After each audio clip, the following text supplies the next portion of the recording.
Hello, everyone. Welcome to our weekly Bible study here for the United Methodist Church of Needville on our channel. If you haven't done so already, I do encourage you, please hit that subscribe button down below and the like button on the video. That makes sure the subscribe, of course, makes sure that you get all the notifications of new videos that come up on our page as soon as they're posted. The like, of course, will help this video get sent out to more viewers, more people, and hopefully spread the word of God to more and more souls. That's kind of the idea. As well, use the comment section below. Let me know what you think about the video, what you'd like to see us talk about. We're in the midst of learning about the Psalms, going through a number of different Psalms. So if you have a favorite Psalm that you want us to look at or read through or understand a little bit on a deeper level, put that down in the comment section, as well as just let me know what works on the video, what doesn't work in the video, what you'd like to see me do, maybe the next series that you'd like to see us do, whether a book or a topic, theme, whatever. You can put that down in the comment section and let me know, and be able to converse with me that way. Today, we're going to get into the 37th Psalm. And we're going to really focus on the first 4 verses, because I really feel that once you understand the first 4 verses, you can use that understanding to understand the rest of the Psalm in that light. It's kind of like reading the Gospel according to John. When you read the prelude of John, that, you know, the Word was with God and the Word was God, and so on and so forth. It's basically his way of saying, okay, here's my conclusion, and the rest of the book is my my claim, right? My evidence to back up that claim. And so when you read the Gospel of John, you should be reading it, and every verse, at the end of every verse or every story, you should go back to the first chapter and say, did it uphold it? Did it make it sound right? Right. And so in the Psalm, in the 37th Psalm, it's kind of the same thing. Verses 1, 2, 3, and 4 are in the same boat. If you can understand the first 4 verses of the Psalm, then you will be able to highlight the rest of it through your understanding and through the lens that you get from the very beginning. So we're going to look at the first 2 verses, and then we'll look at 3 and 4. First 2 verses says this: do not fret because of the wicked. Do not be envious of wrongdoers, for they will soon fade like the grass and wither like the green herb. Now, David, of course, is the one who writes this psalm, and I love the Psalms for this one purpose. David doesn't care about being, about trying to sound above everything. When he writes his Psalms, he bears his soul to us.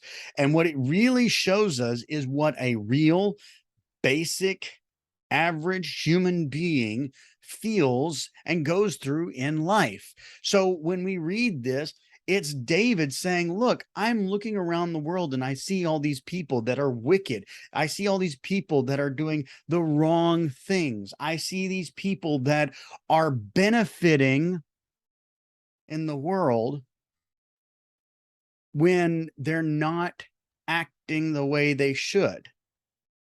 Have you ever felt that way? I'm sure you have. You look around the world and you're like, how is it that those people get to blaspheme and tell God off and act in horrible ways with lying, cheating, stealing, so on and so forth, and yet they seem to get better, right? They seem to get wealthier. They seem to get more and more stuff in this world. And you've had that experience, right? I know I have. I look around the world and I see all these things that go on that people shouldn't be getting rewards for. According to the Bible, they shouldn't be getting rewards. And yet, they've got all the best stuff. But David understands this, and he says, don't fret, don't be envious. Now, the best part about this is that the only reason that you'd have to say these things is if people were fretting over it, if people were being envious. And David writes this down because he himself is at that temptation. He is writing this to remind himself, don't fret over them. Don't be envious of them. Don't change who you are so that you can be like them. Remember, they will soon fade like the grass and wither like the green herb. What he's telling us is that eternity is forever.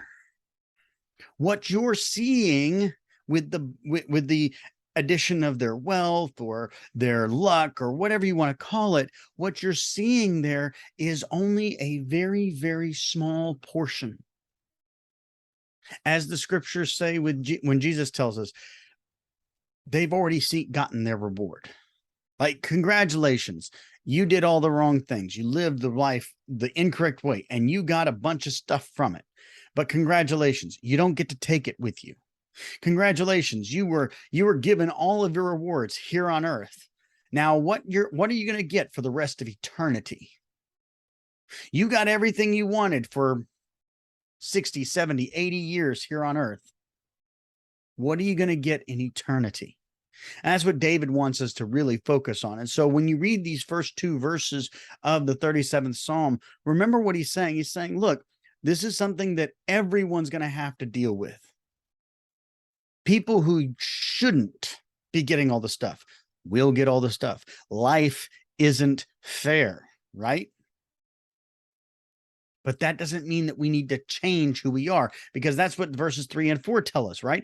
He says, trust in the Lord and do good, so you will live in the land and enjoy security. Take delight in the Lord, and he will give you the desires of your heart. Now, I want to really focus on that last piece, right?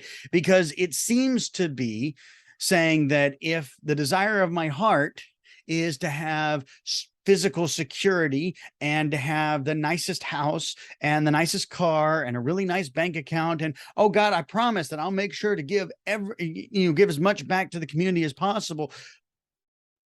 There's a problem with this. We tend to read this as, oh, well, if we take delight in the Lord, he will give us the desires of our hearts. But what we're failing to recognize is the fact that if we truly delight in the Lord, if we truly trust in the Lord and do good in the Lord, as verse 3 tells us, then the Lord is going to change our hearts. And he's going to change it to his. And his heart has no desire for gold and silver, for nice houses, nice cars, and all that other kind of stuff. What his heart is there for is to love all people into a salvation that was purchased by blood. So when it says, trust in the Lord, do good, take delight in the Lord, he will give you the desires of your heart, it only means that he's going to change your heart into his, and then he's going to give you the desires of your heart, because because what he's going to give you is the desires of his heart. An intimate relationship with his creation, salvation being brought to more and more people. That's what he means. And so when you read the rest of the psalm, I want you to take those two things into account. I want you to understand those two things, that the world is full of people who are wicked, who are wrongdoers, and who benefit in this world because of that. But that God says they've already gotten their reward. Don't be like them. Don't go after the shiny new stuff. Don't go after the easily picked fruit.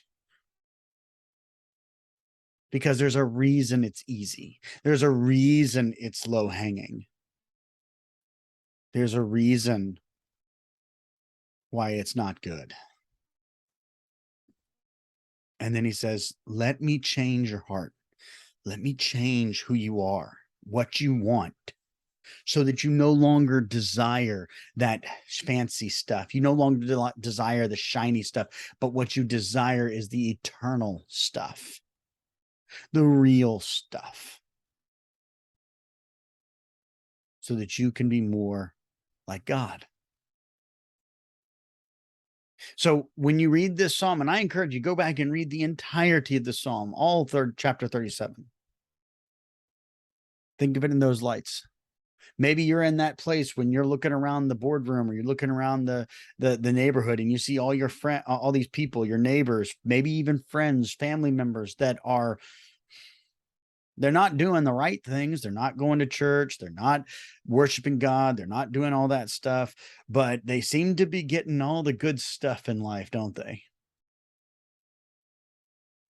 Don't envy them. That joy will last a short period of time. Instead, pray.